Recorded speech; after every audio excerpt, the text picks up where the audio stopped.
खबरों की शुरुआत करते हैं कानपुर से, जहां पर एक बड़ा सड़क हादसा हुआ है। टाटमिल चौराहा, जहां पर एक इलेक्ट्रिक बस बेकाबू हो गई और वहां पर राहगीरों को कुचला, स्कूटी से टकराई। उसके बाद बेकाबू बस जाके ट्रैफिक बूथ से जा टकराई।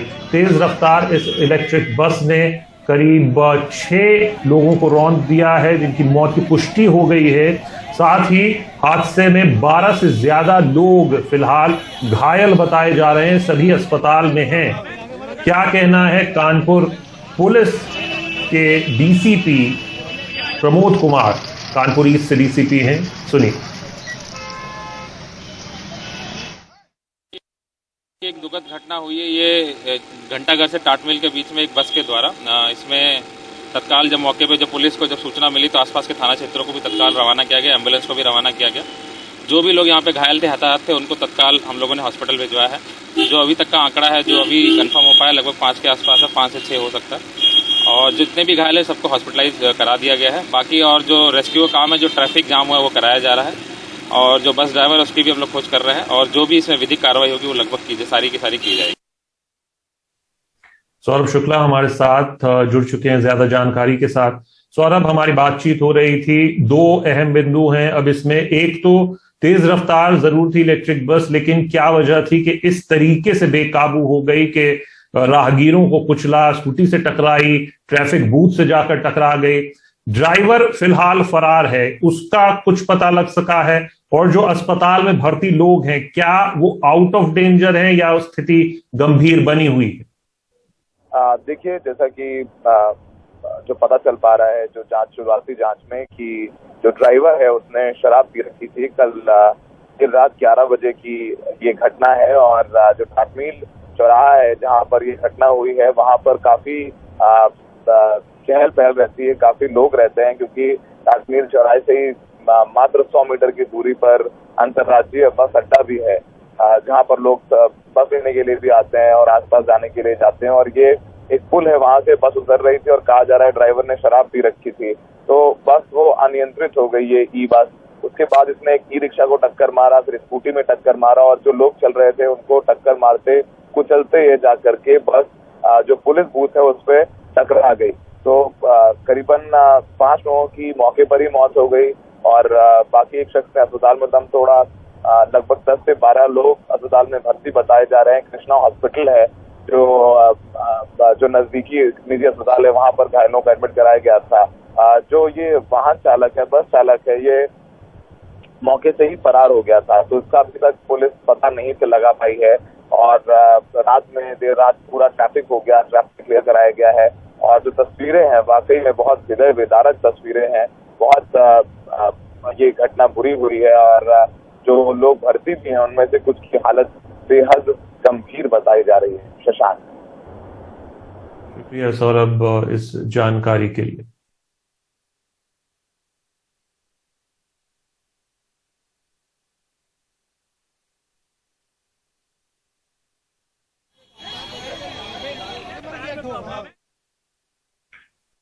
और आज से संसद का बजट सत्र 2022 इसका शुरुआत हो जाएगी।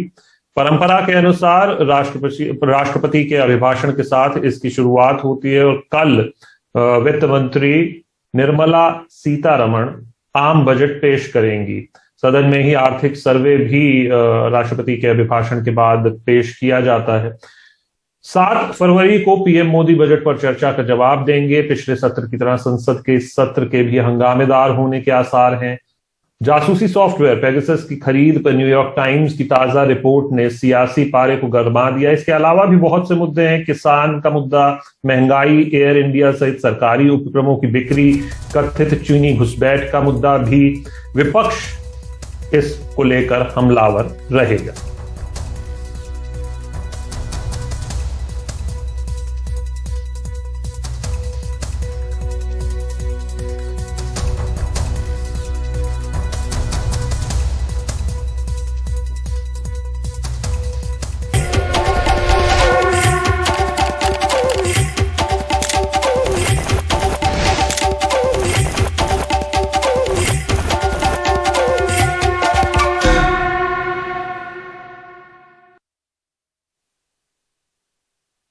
यूपी विधानसभा चुनाव, इसको लेकर सियासी पारा तो गर्म ही है। 10 फरवरी से 7 मार्च के बीच 7 फेज में ये चुनाव होने हैं और सबसे बड़ा मास्टर स्ट्रोक जो है बीजेपी वो आज से खेलने जा रही है।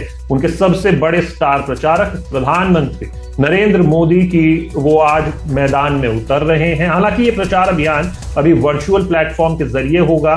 पीएम मोदी के इस संबोधन को हर मतदाता तक पहुंचाने के लिए पार्टी ने बड़ी रणनीति तैयार की है।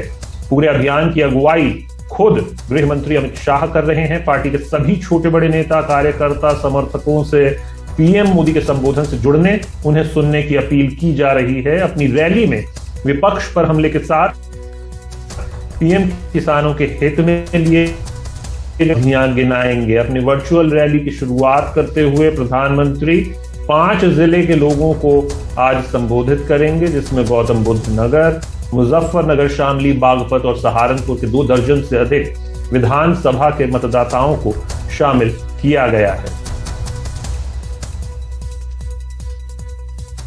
तो आरोप प्रत्यारोप का सिलसिला चल रहा है। इसी बीच मुख्यमंत्री योगी आदित्यनाथ ने बुलंदशहर में एक रैली को संबोधित करते हुए उन्होंने मायावती, सपा के अखिलेश यादव और कांग्रेस सभी पर हमला बोल दिया है। उन्होंने कहा कि समाजवादी पार्टी, बीएसपी और कांग्रेस ये सभी अपने अपने लिए काम करती रही हैं। चाचा भतीजे की पार्टी के लिए सैफई परिवार का विकास ही सब कुछ था, बहन जी के लिए भतीजे का विकास सब कुछ था। भाई बहन की पार्टी को आपदा आने पर भारत की याद नहीं आती, इटली की याद आती है। योगी आदित्यनाथ ने सभाओं में लगातार ये बताने की कोशिश की है कि उनके दौर में कानून व्यवस्था की हालत सुधरी है। हालांकि अपने बयानों से कानून व्यवस्था को लेकर वो एक समुदाय विशेष की ओर इशारा करते भी दिखे हैं, जिस पर विपक्ष लगातार सवाल खड़े करता रहा है। मेडिकल की डिग्री ली, जो दंगा के मंसूबे के साथ इस समय अपना सिर उठाने का प्रयास कर रहे हैं। 5 वर्ष तक ये सभी लोग बिलों में घुसे थे, दुबके हुए थे। आप 10 मार्च के बाद देखना, फिर इनके गले में फिर वही तख्ती लटकती भी दिखाई देगी। और फिर एक गर्मी जो अभी किराना में और मुजफ्फरनगर में कुछ जगह दिखाई दे रही है ना, ये सब शांत हो जाएगी इसके बाद। क्योंकि गर्मी कैसे शांत होगी, ये तो मैं मई और जून में भी इसको बहुत शिमला बना देता हूं। के लिए विकास तो सैफई परिवार का विकास ही उनका सब कुछ था। वे उससे बाहर ही नहीं निकल सकते थे, उससे बाहर उन्होंने देखा ही नहीं था। और बहन जी के लिए तो भतीजे का विकास ही सब कुछ था। भाई बहन की पार्टी के लिए तो जब कोई आपदा आती है तब उनको भारत याद नहीं आता, भारत के नागरिक याद नहीं आते, तब उनको इटली में नानी याद आती है। उत्तर प्रदेश विधानसभा चुनावों में कानून व्यवस्था भी एक बड़ा अहम मुद्दा बना हुआ है। इसी पे गृह मंत्री अमित शाह ने मुजफ्फरनगर में कहा था कि लूट, हत्या, बलात्कार के मामलों में योगी सरकार के दौरान कमी आई है और अखिलेश यादव को लाज नहीं आती। हिम्मत हो तो अपने समय के आंकड़े लेकर प्रेस कॉन्फ्रेंस करें। तो सपा अध्यक्ष अखिलेश यादव ने गृह मंत्री अमित शाह के बयान पर पलटवार किया है। उन्होंने कहा कि हम हर चुनौती के लिए तैयार हैं, वो जगह और समय बताएं, सत्य के लिए किसी तैयारी की जरूरत नहीं होती।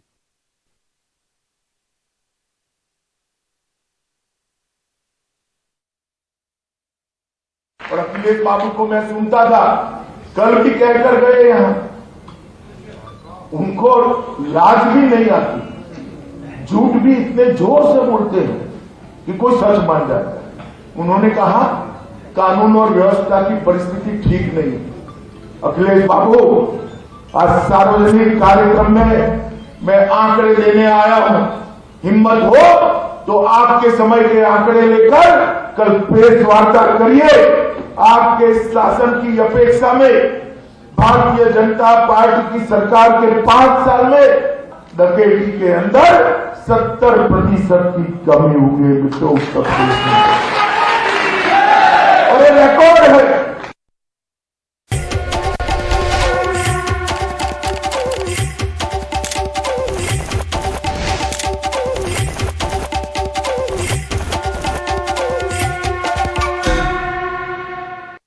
पंजाब में विधानसभा चुनाव के लिए 20 तारीख को मतदान होगा, 20 फरवरी को। और पहले कांग्रेस पार्टी ने कहा था कि वो उसके बाद ही मुख्यमंत्री चेहरे का चुनाव करेंगे, ऐलान करेंगे। लेकिन अब मुख्यमंत्री पद का चेहरा कौन होगा कांग्रेस पार्टी के लिए, यह फैसला करने के लिए कांग्रेस ने शक्ति ऐप के जरिए पार्टी कार्यकर्ताओं से राय मांगी है। बताया जा रहा है कि प्रक्रिया अब अपने अंतिम चरण में है। अगले 1 से 2 दिन में मुख्यमंत्री के चेहरे का ऐलान पार्टी कर सकती है। इस बीच चरणजीत सिंह चन्नी को कांग्रेस ने दूसरी सीट से भी उम्मीदवार बना दिया है। पंजाब के लिए कांग्रेस की तीसरी लिस्ट में चन्नी को मालावा इलाके की भदौर सीट से भी उम्मीदवार बनाया गया है। इससे पहले चन्नी के चमकौर सीट से चुनाव लड़ने का ऐलान हो चुका है। आज वो भदौर सीट से पर्चा भरेंगे।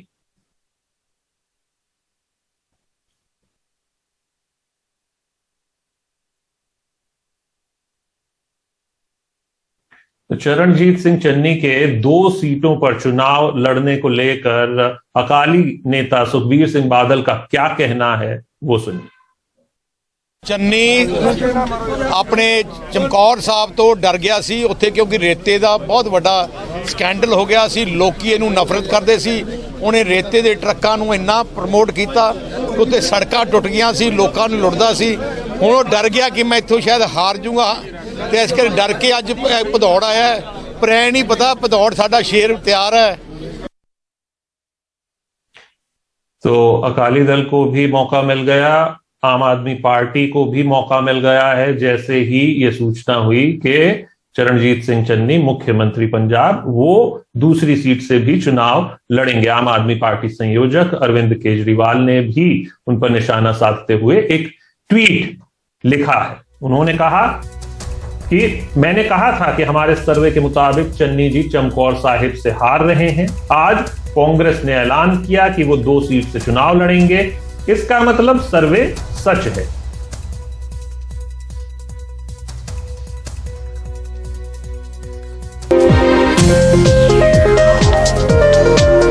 पश्चिमी उत्तर प्रदेश सभी पार्टियों के लिए फोकस बना हुआ है, खासतौर पर भाजपा के लिए। यूपी विधानसभा चुनाव में पाकिस्तान और जिन्ना की एंट्री पहले ही हो चुकी है। ऐसे में मेरठ के युवा मुगलों और जिन्ना को लेकर क्या राय रखते हैं, यही टटोलने की कोशिश की है हमारे संवाददाता रवीश रंजन शुक्ला ने। सुनिए। मैं इस वक्त मेरठ शहर के अमर सिंहपुर गांव में मौजूद हूं।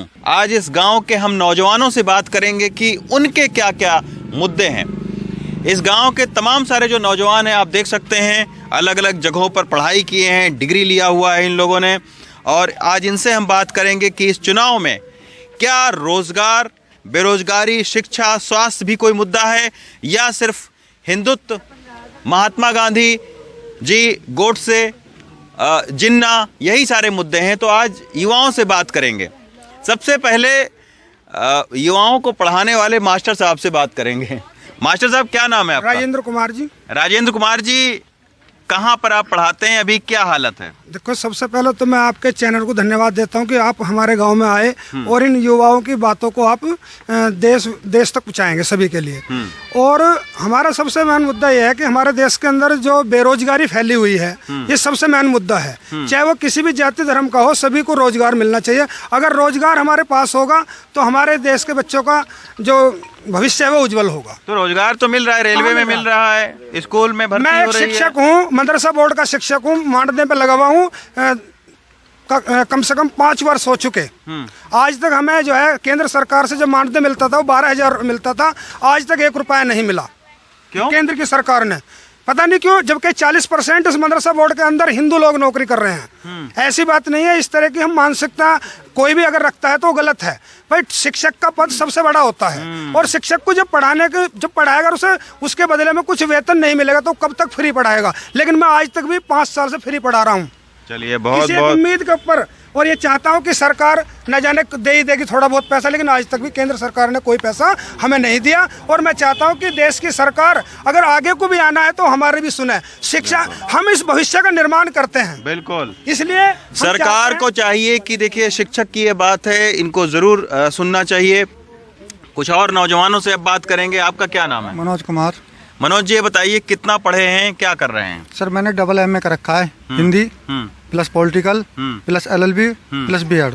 इतनी सारी डिग्रियां ले रखी हैं, तो नौकरी भी अच्छी कर रहे होंगे कहीं? सर कहीं नहीं, कहीं नहीं कर। कहाँ मिलेगी?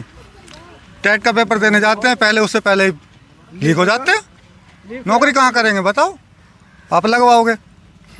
आप दिलाओ, सरकार दिलाए, कहीं भी दिलाए, हम तो तैयार हैं।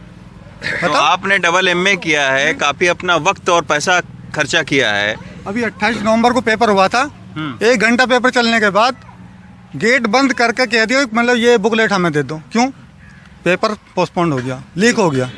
ये कोई मुद्दा है आप लोगों के बीच में कि बस वीडियो देख के और जिन्ना मुगल और हिंदुत्व ये सारा? हमारा बेरोजगारी का मुद्दा है बस, हमें रोजगार चाहिए बस। ये सब कोई मुद्दा नहीं है सर। अच्छा, ये तो इनका अपना पर्सनल मुद्दा है, अब एक दूसरे को भिड़ाने का काम करते हैं। तो अच्छा, ये कोई मुद्दा नहीं? ये हमारा कोई मुद्दा नहीं हमारा। चलिए कुछ और युवाओं से बात करते हैं। आप क्या कर रहे हैं? सर खेती कर रहा हूँ मैं यहाँ पे, मास कम्युनिकेशन मैंने IMT इंजीनियरिंग कॉलेज मेरठ से किया हुआ है। मास कम्युनिकेशन कर रहा है? हाँ जी, मास कम्युनिकेशन किया हुआ है। आपको तो पत्रकारिता करनी चाहिए। सर पत्रकारिता करनी चाहिए, लेकिन नहीं करी किस लिए नहीं? इसलिए नहीं करी क्योंकि पत्रकारिता में भी जो है अच्छा पैसा नहीं मिल रहा था स्टार्टिंग में कहीं पे भी। अच्छा, हाँ जी। और दूसरी चीज, जो वैसे तो मैं भाजपा का समर्थक हूँ, दूसरी चीज सरकार से कहना चाहता हूँ जो हमारी समस्याएं हैं, जो ये फ्री का गेम सारी सरकार खेल रही है ना, कोई पोस्टर ये लगा रहा है, कोई वो लगा रहा है कि ये फ्री देंगे हम, वो फ्री देंगे हम, स्कूटी देंगे हम, बिल माफ करेंगे हम, कोरोना काल का बिल सफा करेंगे। ये बिल्कुल गलत है। फ्री क्यों दे रहे हो? फ्री शिक्षा और एजुकेशन, 2 चीज फ्री मिलनी चाहिए देश के युवाओं को, बाकी कुछ नहीं मिलना चाहिए। नहीं हूँ मैं बीजेपी के सपोर्ट नहीं हूँ बिल्कुल भी। अच्छा। हाँ जी। तो ये जो जिन्ना और जो मुगल और जो हिंदू मुस्लिम और तमाम सारी बातें होती हैं, आपने नेताओं को बोला कि भाई ये रोजगार एक मुद्दा भी है? रोजगार बोल रहे हैं सर, हमारी बात को आप ऊपर तक पहुँचाइए। अच्छा, बोल रहे हैं ना, आज से पहले यहाँ तक कोई आया नहीं टीवी पे बोलने के लिए, आज पहली बार आए, हमें मौका मिला है, बोल रहे हैं। अच्छा, हाँ जी सर। तो जब बीजेपी का नेता यहाँ आता है तो ये सब बात कहते हैं कि हाँ जी, हमने कहा अभी ब्राह्मण समाज की यहाँ पे मीटिंग हुई थी नारंगपुर में, हमने यही चीज बोली। और एक चीज और, हमारा जो रोष है अंदर की, जो हमारी फीलिंग्स है, अगर हम कहीं सरकारी नौकरी या किसी इंस्टीट्यूट में अब एडमिशन लेने जाते हैं, हमें 1 लाख 2 लाख रुपए फीस जमा करनी पड़ती है। हम जनरल कास्ट से आते हैं, बाकियों को स्कॉलरशिप से और वैसे एडमिशन मिल जाता है, हमारी पढ़ाई पूरी नहीं हो पाती। मैं मास्टर डिग्री लेना चाहता था, पैसे के अभाव से नहीं ले पाया। बताओ क्या करूं? बहुत बढ़िया क्योंकि इस चुनाव में जाति और धर्म को मुद्दा बनाने की कोशिश की जा रही है। आप लोग किस मुद्दे पर खड़े हैं? देखो, जाति की तो कोई बात ही नहीं है हमारे यहाँ गांव में। अच्छा जी, हमारे यहाँ तो सिर्फ एकता है और इसमें जो है बेरोजगारी सबसे बड़ी समस्या है। सबसे बड़ी समस्या बेरोजगारी है, महंगाई है। बताओ, तेल 200 रुपये लीटर हो गया है जी। बताओ, गांव में होता हुआ यहाँ पे जी, ताकि यहीं से ही शुरू होती है सरसों बुनी, और ये हमें दे रहे 200 रुपये लीटर। क्या करें बताओ आप बताओ ना। हम ही बोल रहे हैं, हम ही वापसी कर रहे हैं 200 को। हमारी बताओ गैस कहाँ पहुँच गई जी? है जी, 1000 पहुँच गई। क्या है आपकी पढ़ाई, क्या कर रहे हैं? भैया 12th कर रखी मैंने। 12th कर रखी है, तो आगे क्या करोगे? आगे भी कर रहे हैं BA। अच्छा, तो कोई नौकरी वोकरी के लिए आपने फॉर्म भरा? हाँ, फॉर्म डाला था ग्रुप डी में, रेलवे ग्रुप डी में शिमला गया था। हाँ। वो पहले से लीक हो गया, अभी तक भर्ती ही पूरी नहीं हुई ग्रुप डी की। कहाँ से नौकरियाँ मिलेंगी लड़कों को बताइए? बतेरे युवा खड़े हैं यहाँ पे। जो चीज बीत चुकी है, 100 साल 1000 साल पुरानी बातें की जा रही है, उसे दोहराया जाता है। क्या चर्चा होती है? देखो, हम तो चाहते हैं युवाओं को जितना भी रोजगार मिलेगा उतना ही अच्छा है। रोजगार से ही कि इस जो परिवार का ही चक्र घूमता है। यदि रोजगार है तो परिवार सही पल पाएगा, नहीं तो वरना भुखमरी आएगी देश में। जब भुखमरी आएगी तो हम जैसे तो मरेंगे। मैं भी MA करे हुए हूँ फिलोसफी से जी, दर्शन साहब। जी हाँ जी। और ये जो भी है मुद्दा हिंदू मुस्लिम ना, हम इसके इच्छुक। सरकार किसी की है कि युवाओं को रोजगार मिले, शिक्षा सही मिले, और कुछ नहीं हमारा मुद्दा। ना हमें किसी के कोई धर्म से मतलब, ना जाति से मतलब, ना किसी नेता करती से मतलब। यहाँ तो बस युवाओं को रोजगार मिलना चाहिए। अच्छा, चलिए हम उम्मीद करते हैं रेलवे की परीक्षा जल्दी हो, आप दे उसको रिजल्ट। चाहते हैं कि हमारी आवाज आप ऊपर तक पहुंचाए, आपको हम धन्यवाद भी देंगे इस बात का। चलिए, ये हैं अमरसिंहपुर गांव के जो नौजवान, वो अपनी बात करें। उनका कहना है कि ना तो उनको मुगल से मतलब है, ना उनको जिन्ना से मतलब है, ना उनको धर्म से मतलब है, ना उनको जाति से मतलब है, उनको अपने रोजगार से मतलब है, उनको अपने शिक्षा से मतलब है। अमरसिंहपुर गांव से, मेरठ से प्रेम सिंह जी के साथ रवीश रंजन शुक्ला, एनडीटीवी इंडिया।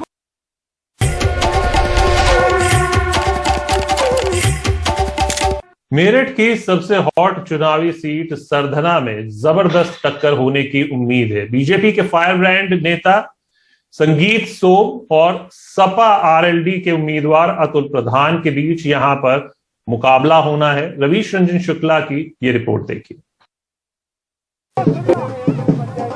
पश्चिमी उत्तर प्रदेश के सबसे चर्चित विधायकों में से एक संगीत सोम की इस बार सियासी डगर आसान नहीं है। 2 बार के विधायक रहे संगीत सोम पर मुजफ्फरनगर के दंगा समेत आधा दर्जन मामले दर्ज हुए थे। बेगमपुर गांव में चुनाव प्रचार करते वक्त वो लोगों को कहते हैं कि अखिलेश सरकार मुगलों जैसी थी। अखिलेश यादव जी मुगल शासक हैं और वो भी मुगल ही हैं, और वो कहां से आ गए? ये गठबंधन नहीं है, ठग बंधन है। और जयंत चौधरी जी को ठगा गया अखिलेश यादव के द्वारा। अब क्या करें, जयंत चौधरी जी अच्छे थे लेकिन फंस गए बेचारों के चुंगल में, क्योंकि पहले मुलायम सिंह जी ने अजीत सिंह को खत्म किया था, आज अखिलेश यादव ने जयंत चौधरी को खत्म कर दिया। संगीत सोम का दावा है कि उनके ऊपर दंगे समेत सारे आरोप खत्म हो गए हैं, लेकिन उनको टक्कर दे रहे अतुल प्रधान साइकिल के निशान से गठबंधन के उम्मीदवार हैं। अतुल प्रधान को पिछली बार हार का मुंह देखना पड़ा था। अतुल प्रधान पर भी 30 से ज्यादा मामले दर्ज हैं, लेकिन वो सफाई में क्या कहते हैं, सुनिए। राशन बांटने के मुकदमे दर्ज हुए मुझ पर। अच्छा। अभी मैंने प्रधानमंत्री जी को झूठा बोल दिया। आप हमें बता दीजिए, झूठे का कोई प्राइवेसी हो तो बता दो आप हमें। उस पर भी मुकदमा दर्ज हुआ? उस पर भी मुकदमा हुआ। अभी 2 तारीख को मेरठ में आए थे प्रधानमंत्री जी, उसके बाद में भी मुकदमे दर्ज लगातार कर रहे हैं। 3-4 मुकदमे दर्ज कर लिए।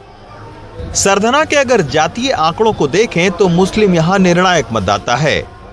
80 से 90 हजार मुस्लिम, 60 हजार से ज्यादा ठाकुर, 50 हजार जाट, करीब 50 हजार से ज्यादा अनुसूचित जाति और 40 हजार गुर्जर मतदाता है।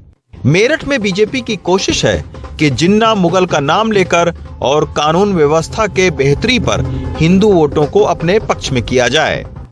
हमारी बहन बेटी अगर कोई किसी की सवारी की बाट देख रही है, गुंडे और कुंडल लेके छीन के, कुंडल गुंडागर्दी सब खत्म। योगी योगी योगी अभी योगी का बुलडोजर थमा नहीं है, योगी का बुलडोजर अभी चालू रहेगा। वहीं नौजवानों के बीच रोजगार और महंगाई का मुद्दा भी इस बार हावी दिख रहा है। सर मैंने डबल MA कर रखा है। तो नौकरी भी अच्छी कर रहे होंगे कहीं? सर कहीं नहीं कर। कहाँ मिलेगी? चीज सरकार से कहना चाहता हूँ, जो हमारी समस्याएं हैं, जो ये फ्री का गेम सारी सरकार खेल रही है ना, कोई पोस्टर ये लगा रहा है, कोई वो लगा रहा है कि ये फ्री देंगे, हम वो फ्री देंगे, हम स्कूटी देंगे, हम बिल माफ करेंगे, हम कोरोना काल का बिल सफा करेंगे। ये बिल्कुल गलत है। फ्री क्यों दे रहे हो? फ्री शिक्षा और एजुकेशन, 2 चीज फ्री मिलनी चाहिए देश के युवाओं को। बेरोजगारी सबसे बड़ी समस्या है। सबसे बड़ी समस्या बेरोजगारी है, महंगाई है। बताओ, तेल 200 रुपये लीटर हो गया है जी। बताओ, गांव में होता हुआ यहाँ पे जी, ताकि यहीं से ही शुरू होती है सरसों बुनी, और ये हमें दे रहे 200 रुपये लीटर। क्या करें बताओ आप? अब चुनावी नतीजे ही बताएंगे कि किन मुद्दों को तरजीह देकर लोगों ने वोट किया है। सरधना से प्रेम सिंह के साथ रवीश रंजन शुक्ला, एनडीटीवी इंडिया।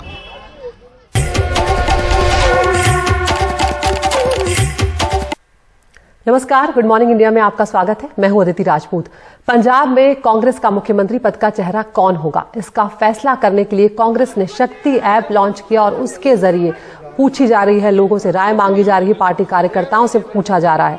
बताया जा रहा है कि ये प्रक्रिया अब अपने अंतिम चरण में है और अगले 1 से 2 दिनों के बीच कांग्रेस मुख्यमंत्री के चेहरे का ऐलान कर सकती है।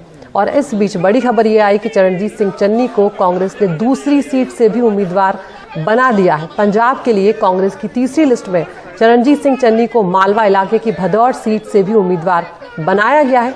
इससे पहले चन्नी के चमकौट सीट से चुनाव लड़ने का ऐलान हो ही चुका है। मुख्यमंत्री चन्नी आज भदौड़ सीट से अपना पर्चा दाखिल करेंगे।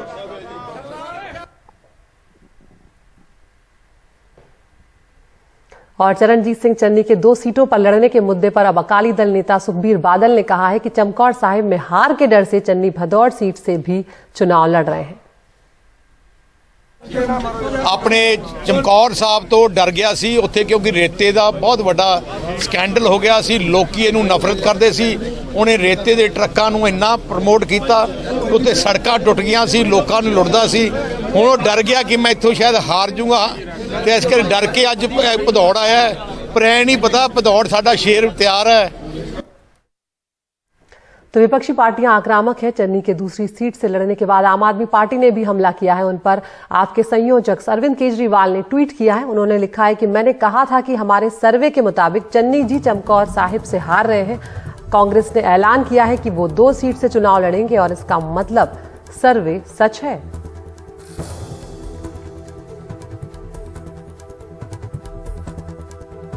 तो पंजाब में कांग्रेस का सीएम पद का उम्मीदवार किसको होना चाहिए, इसको लेकर क्या सोचती है जालंधर की जनता? इस सवाल को लेकर हमारे सहयोगी शरद शर्मा पहुंचे हैं जालंधर। वहां पर उन्होंने जो बातचीत की है लोगों से, वो आपको सुनवाते हैं।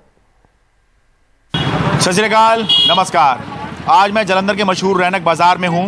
पूर्व कांग्रेस अध्यक्ष राहुल गांधी ने घोषणा की है कि कांग्रेस जल्द ही इन चुनावों के लिए अपनी पार्टी के मुख्यमंत्री उम्मीदवार के नाम का ऐलान करेगी। तो आइए जानने की कोशिश करते हैं कि इस बारे में क्या है मूड पंजाब का। कांग्रेस का चीफ मिनिस्टर कैंडिडेट कौन होना चाहिए आपके हिसाब से?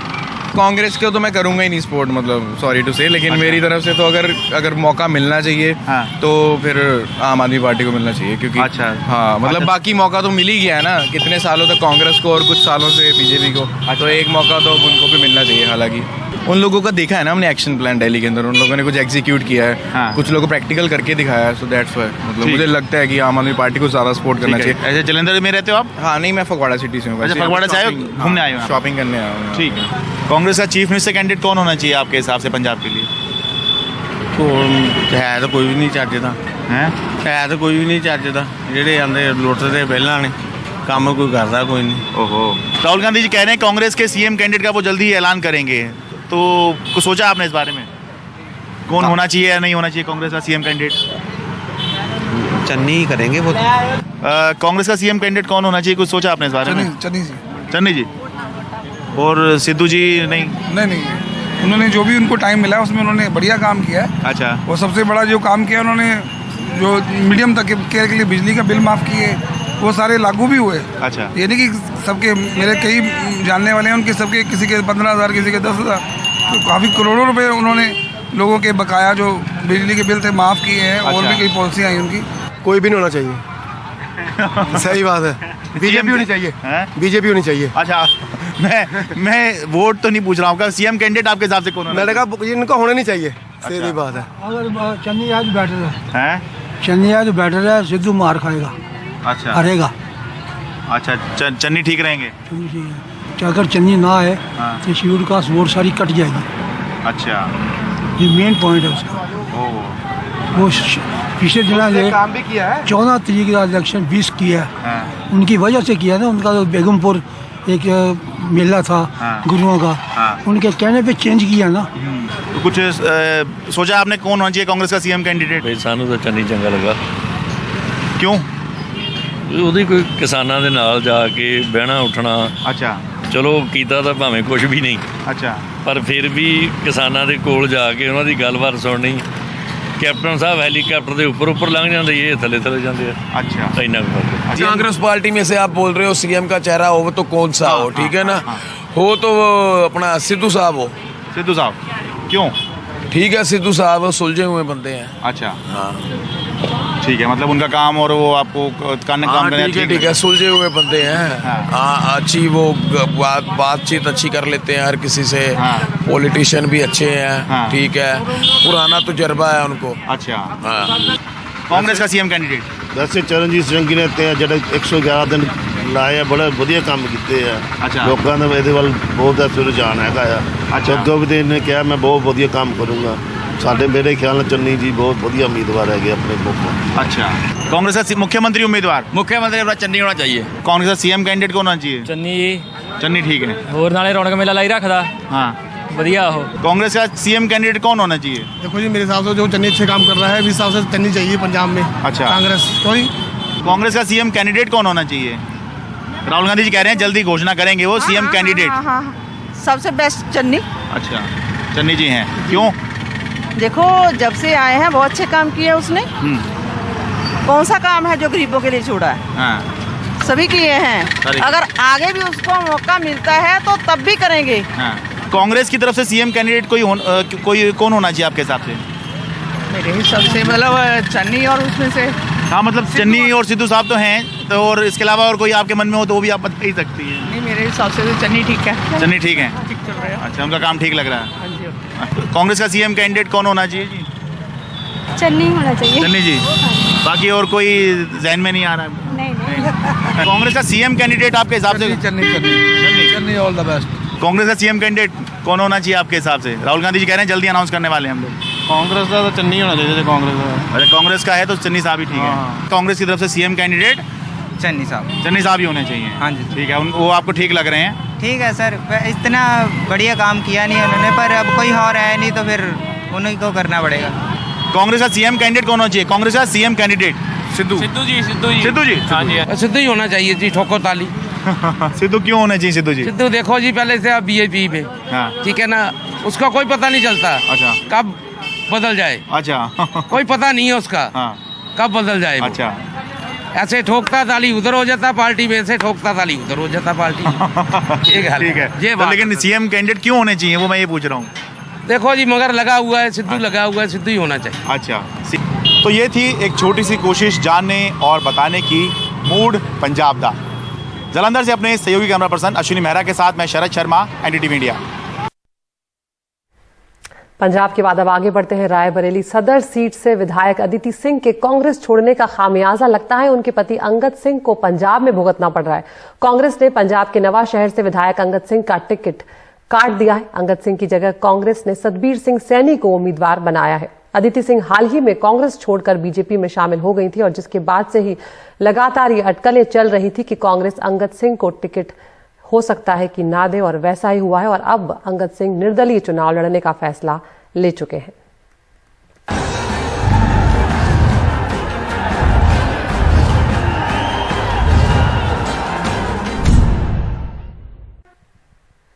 और अब बात करते हैं उत्तर प्रदेश की। यूपी के चुनावी समर में बीजेपी आज अपना मास्टर स्ट्रोक खेलने जा रही है। सपा आरएलडी की जुगलबंदी के बीच आज से प्रधानमंत्री नरेंद्र मोदी एक बार फिर प्रचार मैदान में उतर रहे हैं। हालांकि ये प्रचार अभियान अभी वर्चुअल प्लेटफॉर्म के जरिए ही होगा।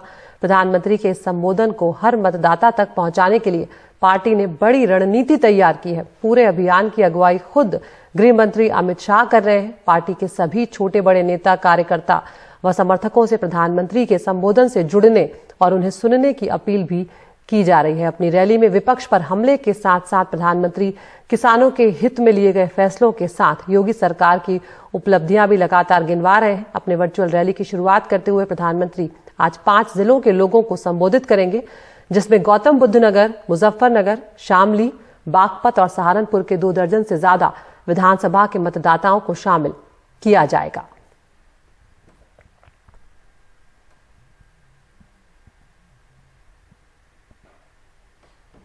उधर उत्तर प्रदेश के मुख्यमंत्री योगी आदित्यनाथ ने बुलंदशहर में एक रैली को संबोधित किया। इस दौरान उन्होंने समाजवादी पार्टी, बीएसपी, कांग्रेस तीनों को ही घेरा है। उन्होंने कहा कि चाचा भतीजे की पार्टी के लिए सैफई परिवार का विकास ही सब कुछ था, बहन जी के लिए भतीजे का विकास ही सब कुछ था और भाई बहन की पार्टी को आपदा आने पर भारत की याद नहीं आती, इटली की याद आती है।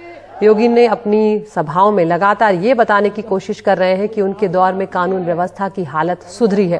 हालांकि अपने बयानों में कानून व्यवस्था को लेकर वो एक समुदाय विशेष की ओर भी इशारा करते हुए दिख रहे हैं, जिस पर विपक्ष लगातार सवाल खड़े कर रहा है। और इस बीच योगी आदित्यनाथ ने ट्वीट कर लिखा है कि यूपी में माफिया चुनाव के दौरान धौंस दिखाते हैं। उन्होंने लिखा कि भाइयों बहनों, पेशेवर अपराधी और माफिया चुनाव के दौरान धौंस दिखाने का प्रयास करेंगे, लेकिन 10 मार्च के बाद इनके गले में तख्ती लटकती दिखाई देगी। ये लोग किसी थाने की चौखट पर बख्श दो की भीख मांगते हुए दिखाई देंगे।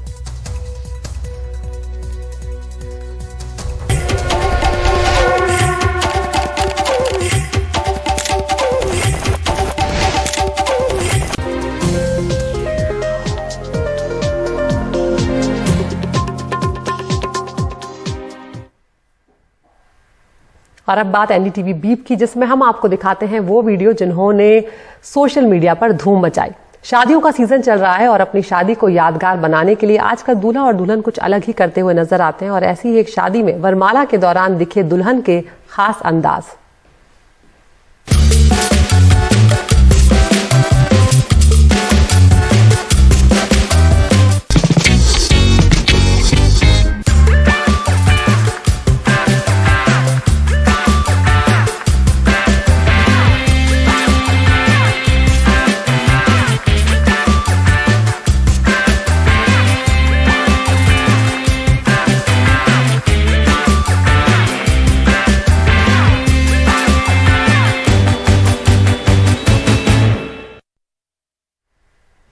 मरीज को ठीक करने में डॉक्टरों का योगदान तो होता ही है, लेकिन नर्स का भी बड़ा रोल होता है क्योंकि वो परिवार की तरह मरीज का ध्यान रखते हैं। एक मरीज का सोशल मीडिया पर वीडियो वायरल हो रहा है जिसमें वहां लकवाग्रस्त मरीज को डांस के जरिए फिजियोथेरेपी देती हुई नर्स नजर आ रही है।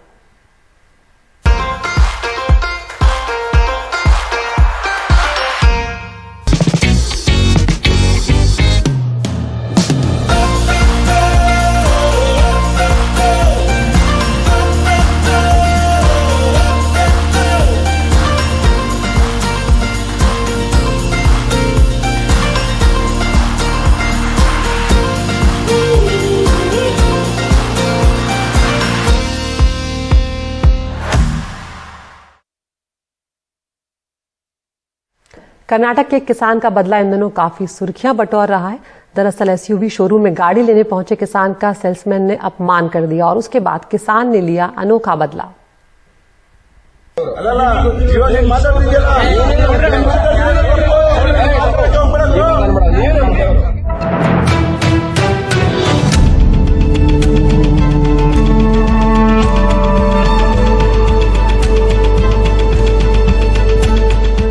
ನಿಮ್ಮ ಎಂಪ್ಲಾಯೀಸ್ಗಳು ಇಲ್ಲಿ ನಿಂತಿದ್ರು, ನಮ್ಮನ್ನು ನಾನು ಹುಡುಗ ಹಿಡ್ಕೊಂಬೇಕಾರೆ ನಾವು ಇರೋಕ್ಕೊಂದು ಬಂದಿದ್ದೀವಿ ಅಂತ ಗಾಡಿ ಕಾಣಕ್ಕೆ, ಬಟ್ಟೆ ನೋಡಲ್ಲ ಸರ್ ನೀವು ಗಾಡಿ ಕೊಡೋದು, ನಿನ್ನ ಯೋಗ್ಯತೆಗೆ 10 ರೂಪಾಯಿ ನಿನ್ನ ದುಡ್ಡು ಇಲ್ಲ, ಇಲ್ಲಿ ನೀನು ಗಾಡಿ ತಗೊಂಡಿದ್ಯಾ, ಯಾರು ಗಾಡಿ ತಗೊಳಕ್ ಬಂದವರು ಈ ತರ ಇಷ್ಟೊಂದು ಜನ ಬರಲ್ಲ. ನಮ್ಗೆ 9 ನಮ್ಮ ಹೆಂಡತಿ ಮಕ್ಕಳು ನಮ್ಮ ಅಪ್ಪ ಅಮ್ಮ ನಮ್ಮ ಇದ್ದಾರಲ್ಲ ಸರ್, ನಮ್ ತಪ್ಪಿದ್ರೆ ನಮಗೆ ಕೇಸ್ ಮಾಡಲಿ, ನಿಮ್ ತಪ್ಪಿದ್ರೆ ನಿಮ್ಮ ಮೇಲೆ ಕೇಸ್ ಮಾಡಲಿ. ಇವರ ಮಾವರು ಏನ್ ಹೇಳಿದ್ರು, 10 ಲಕ್ಷ ಬೇಕಾದ್ರೆ ಕೊಡ್ತೀನಪ್ಪ, ನನಗೆ ಗಾಡಿ ಇವತ್ತು ಡೆಲಿವರಿ ಕೊಡ್ತೀಯಾ ಅಂತ ಕೇಳಿದ್ರು. ಅರ್ಧ ಗಂಟೆ ನೀನು ದುಡ್ಡು ತಂದ್ರೆ ಗಾಡಿ ಡೆಲಿವರಿ ಕೊಡ್ತೀನಿ ಅಂತ ಅಪ್ಪ ಹೇಳಿದ್ರು.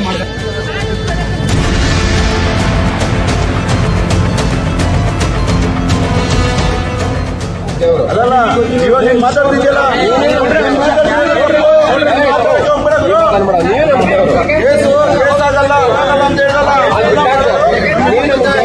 ನಾನು ಇದನ್ನ ಎದುರಿಸಕ್ಕೆ ರೆಡಿ ಇದನ್ನ ಫೇಸ್ ಮಾಡ್ತೀನಿ, ಇದನ್ನ ಕೋರ್ಟ್ಗೆ ಹೋಗ್ಲಿ ಎಲ್ಲೇ ಹೋದ್ರು ನಿಮ್ ಸಪೋರ್ಟ್ ಇದ್ರೆ ನಾನು ಎಲ್ಲಿ ಬೇಕಾದ್ರೂ ಹೋಗ್ತೀನಿ ಅಂತ ಹೇಳಿ ಕೈ ಮುಗಿದು ಜನರಿಗೆ ಅಂತ ಹೇಳ್ತೀನಿ। अब आपको जर्मनी का एक वीडियो दिखाते हैं जहां सर्कस के दौरान हादसा हो गया। दरअसल सर्कस के दौरान परफॉर्मर एक स्टंट करते वक्त 20 फीट से नीचे गिर गया और हादसे के कारण उसे काफी चोटें भी आई, लेकिन फिलहाल वो ठीक है।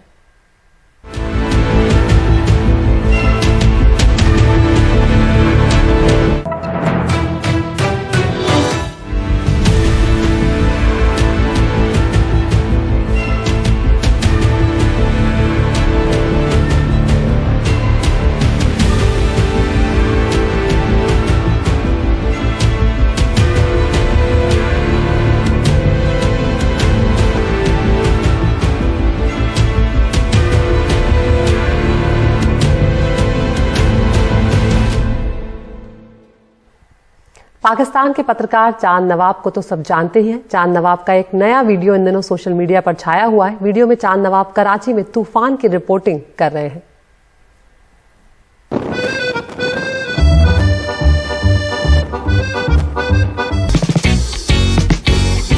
मैं मौजूद हूँ कराची के साहिल पर, जहाँ मिट्टी का तूफान है, रेत का तूफान है, ठंडी ठंडी हवाएं चल रही है, मौसम बड़ा खुशगवार है। कराची के शहरी जो है समंदर पर पहुंचे इस तूफान को देखने के लिए, इस तूफान से लुत्फअंदोज़ हो रहे हैं। आज कराची में भी दुबई और सऊदी अरब नजर आ रहा है, नजर आ रहा है, जैसे वहाँ पे तूफान चलता है, रेत का मिट्टी का इसी तरह कराची के समंदर पर भी चल रहा है। मेरे बाल उड़ रहे हैं, देखा जा सकता है, मुंह में मिट्टी जा रही है, आंखें नहीं खुल रही है। जो कमजोर दुबले पतले लोग हैं आज समंदर पर जाए क्योंकि हवा के साथ उड़ सकते हैं। ये रेगिस्तान समंदर पर मौजूद है जहाँ हवाएं चलती है। बढ़िया हवा चल रही है और खूब इंजॉय कर रहे हैं जी। और अब आपको दिखाते हैं अमेरिका के साउथ डकोटा का एक वीडियो जहां डिलीवरी बॉय की जगह पुलिस वाला खाने की डिलीवरी करने पहुंचा। दरअसल डिलीवरी बॉय को ट्रैफिक नियमों का उल्लंघन करने पर पुलिस ने गिरफ्तार कर लिया और उसके बाद खुद पुलिस को खाना डिलीवर करने जाना पड़ा।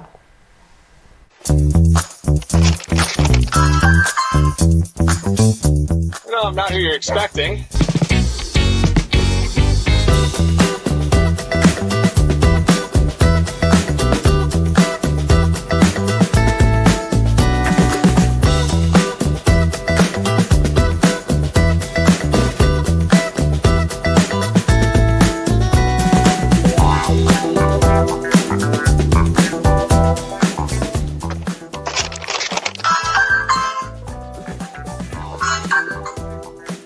No, I'm not who you're expecting, but your driver got arrested for refusing to take care of.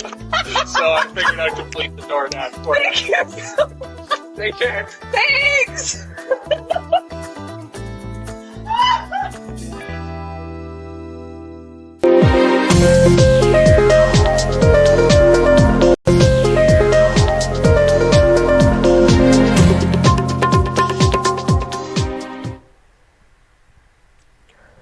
Uttar Pradesh के कानपुर जिले में कल रात एक दर्दनाक हादसे में 6 लोगों की जान चली गई है। शहर के टाटमिल चौराहे के पास एक तेज रफ्तार बस ने कई लोगों को कुचल दिया। घटना में 6 लोगों की मौत हो गई और बताया जा रहा है कि ड्राइवर ने शराब पी रखी थी। पहले उसने राहगीरों को कुचला और फिर ट्रैफिक बूथ तोड़ते हुए ट्रक से जा टकराया। ये सड़क हादसा देखकर राहगीरों की रूह कांप गई। राष्ट्रपति रामनाथ कोविंद और उत्तर प्रदेश के मुख्यमंत्री योगी आदित्यनाथ ने घटना पर शोक प्रकट किया है। मुख्यमंत्री ने कहा है कि प्रशासन कि घायलों का इलाज कराने का निर्देश दे दिया गया है। कांग्रेस महासचिव प्रियंका गांधी ने भी घटना पर दुख जाहिर किया है। फिलहाल पुलिस ड्राइवर की तलाश कर रही है। एक दुखद घटना हुई है। ये घंटाघर से टाटमिल के बीच में एक बस के द्वारा इसमें तत्काल जब मौके पे जब पुलिस को जब सूचना मिली तो आसपास के थाना क्षेत्रों को भी तत्काल रवाना किया गया, एम्बुलेंस को भी रवाना किया गया। जो भी लोग यहाँ पे घायल थे, हताहत थे, उनको तत्काल हम लोगों ने हॉस्पिटल भिजवाया है। जो अभी तक का आंकड़ा है जो अभी कंफर्म हो पाया लगभग 5 के आसपास है, 5 से 6 हो सकता है।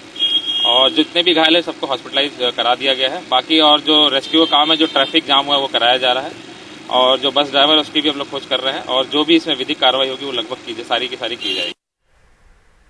कल नोएडा में इनकम टैक्स विभाग ने पूर्व आईपीएस के घर सर्च ऑपरेशन चलाया। ये तलाशी नोएडा के सेक्टर 50 में की गई। इस दौरान इनकम टैक्स अधिकारियों ने बेसमेंट में बने लॉकर में काले धन की तलाश की। इनकम टैक्स विभाग को यहां खुफिया लॉकर में नकदी होने की सूचना मिली थी। इसके बाद नोएडा और गाजियाबाद में छापेमारी की गई है। बताया जा रहा है कि पूर्व आईपीएस का निजी तौर पर प्राइवेट लॉकर देने का काम है। ये सर्च करीब 12 घंटे तक चली है।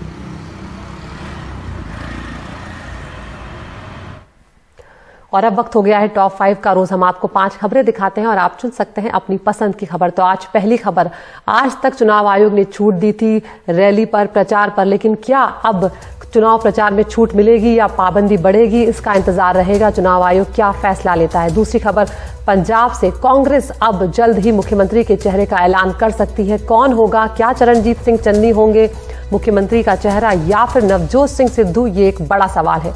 तीसरी खबर, बिहार में आरजेडी और कांग्रेस की राहें अब जुदा नजर आ रही हैं।